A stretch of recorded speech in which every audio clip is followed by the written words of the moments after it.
Jarang ada yang tahu, ternyata Rasulullah pernah menyebut nama Indonesia. Karena hal apa? Menyebut Indonesia. Apa alasan Rasul mengungkap hal tersebut? Simak kisahnya di sini. Nabi Muhammad SAW merupakan nabi terakhir yang salah satu tugasnya menyempurnakan akhlak umat manusia. Hal ini termaktub dalam Al-Quran yang berbunyi, "Ya Tuhan kami, utuslah di tengah mereka seorang rasul dari kalangan mereka sendiri, yang akan membacakan kepada mereka ayat-ayat-Mu dan mengajarkan kitab dan hikmah kepada mereka, dan menyucikan mereka. Sungguh, Engkaulah yang Maha Perkasa, Maha Bijaksana." Quran Surat Al-Baqarah, 129. Di Indonesia, Rasul begitu dicintai.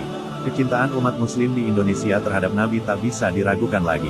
Buktinya ketika perayaan Maulid tiba, umat muslim di Indonesia akan merayakannya dengan gegap gempita. Kecintaan umat muslim di Indonesia pun pernah disinggung oleh Rasul secara langsung dalam satu cerita. Rasulullah pernah menyebut Indonesia. Karena apa? Begini cerita selengkapnya. Kala itu, Sayyid Muhammad Alawi Al-Maliki mendampingi gurunya Syekh Utsman untuk berziarah ke makam Rasul di Madinah. Tak hanya ada Sayyid Muhammad Alawi Al-Maliki dan Syekh Utsman, tapi ikut pula rombongan para ulama. Saat khusyuk berselawat di depan makam Rasul, tiba-tiba Syekh Utsman dibuka mata batinnya atau bisa menyingkap hijab kasyaf oleh Allah. Alhasil, Syekh Utsman bisa bertemu dengan Rasulullah Shallallahu Alaihi Wasallam. Dalam perjumpaan itu, Rasul konon diikuti oleh berbagai kelompok manusia di belakangnya. Syekh Utsman lalu bertanya, "Siapakah gerangan orang-orang tersebut, ya Rasulullah?" Rasul menjawab dengan wajah teduh dan senyuman, "Mereka adalah orang-orang dari sebuah bangsa yang sangat mencintaiku dan aku mencintainya."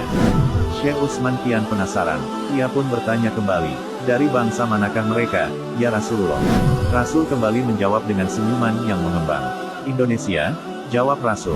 Saat Syekh Utsman tersadar, ia langsung bertanya kepada seluruh rombongan yang ikut pada saat itu, "Adakah dari kalian di sini yang berasal dari Indonesia?"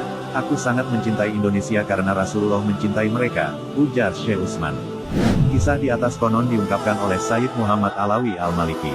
Ia adalah ulama ternama yang sering mengunjungi Indonesia.